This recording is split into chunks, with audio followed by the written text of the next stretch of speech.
आपल्या घरी पाहुणे आले आहे हे माहिती असून दोघंच्या दोघं तिथून उठून इथं अंदर येऊन बसले. वाटते थोडस तुम्हाला काहीतरी का विचार करत असेल ते पाहुणे. मम्मी अभ्यास करत आहो.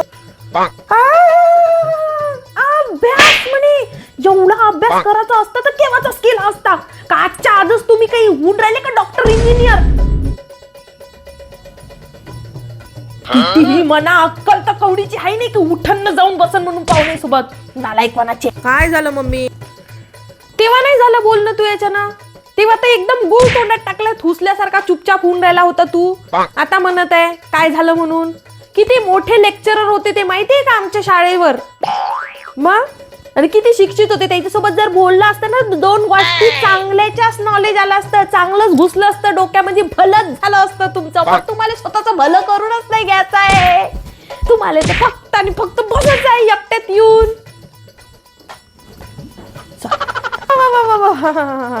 वारे पोर थोडेसे ते पाहुणे बोलायला आले का नाही. त्यानं पटकन पैसे दिले तुम्हाला भातक्यासाठी तर पटकन खिशात टाकून घेतले.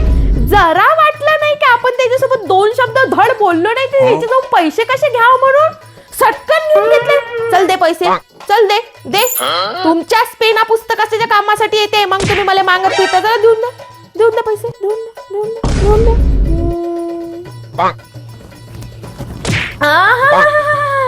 तुम्ही दोघही पोरं नाही का तुमच्या आजीच्या वंशावर गेले. आजीच्या आजीले तुमच्या ना कोणाच्या घरी जाणं आवडत होतं ना कोणाला घरी येऊन देणं आवडत होतं. तुम्ही त्याच कॅटेगरीचे आहे ना. तुम्हाला दुसऱ्याच्या घरी जाणं आवडत ना कोणासोबत घटकाचं बोलणं आवडत. म्हणजे पाहुणा कधी तुमच्या घरी येऊच नाही असंच तुम्हाला वाटते. बस तुम्ही यायच्याच खानदानीतले आहे हे प्रूफ करता तुम्ही. अजून काही नाही बाबा काय कर.